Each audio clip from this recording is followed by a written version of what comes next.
सुरेश धस यांनी प्राजक्ता माळीविषयी केलेल्या वक्तव्याच्या नंतर गुणरत्न सदावर्ते यांनी निषेध केलाय। काल बीडमध्ये झालेला मोर्चा सुरेश धस, आव्हाड आणि जरांगे यांच्या स्वार्थासाठी असल्याचा आरोपही गुणरत्न सदावर्ते यांनी केलाय।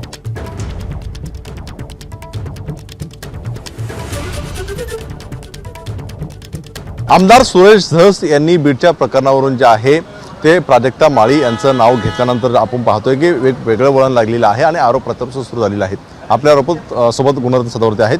सर, खरं तर प्राजक्ता माळी यांचं नाव घेण्यात आलेलं आहे आणि त्यानंतर आरोप प्रत्यारोप सुरू होताना पाहायला मिळते। काय नेमकी तुमची भूमिका आहे?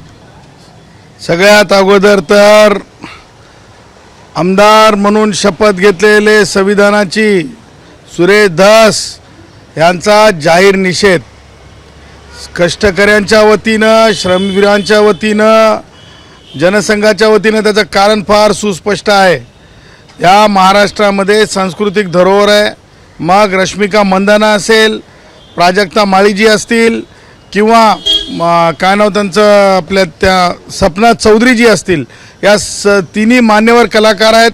कलावंतांना अशा प्रकारचं, कला जगताला अशा प्रकारचं अपमानित करण्याचं धारिष्ठ या धसमध्ये कसं आलं आणि म्हणून सभापती महोदयांनी या धसच्या विरोधामध्ये जी आहे त्या आमच्या या संबंध तक्रारीची दखल घेतली पाहिजे विधानसभेच्या सभापती महोदयांनी आणि धसवर कारवाई झाली पाहिजे अशी आमची मागणी आहे। एकूण पाहिलं की आपण मोर्चा निघाला, सगळं काही निघालं, बीडचं प्रकरण जे आहे ते चिघळताना पाहायला मिळत आहेत। आरोपींना काही अटक झालेली नाही, त्यामुळे उद्रेक सुद्धा पाहायला मिळतोय। बघा, धसचा जो मोर्चा होता कालचा, जरंग्याचा जो मोर्चा होता कालचा आणि आव्हाडांचा जो मोर्चा होता कालचा, हा मोर्चा स्वस्वार्थासाठी होता। कोणत्याही विक्टीमला न्याय मिळण्यासाठी नव्हता।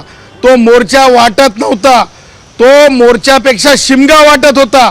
धस कशा प्रकारे, अरे शिट्या, टाळ्या, अरे काय, एखाद्याच्या प्रेताच्या संबंधानं आदरांजली सभा असेल तर अशा प्रकारचं वर्तन असू शकते? पाहतो आपण सुरेश धस यांना प्रतिप्रश्न केलेला आहे आणि प्राजक्ता माळी यांच्या सोबत असल्याचं गुणरत्न सदावर्ते यांनी म्हटलं पाहायला मिळतंय। राजू सोने, एबीपी माझा, मुंबई। एबीपी माझा, उघडा डोळे बघा नीट।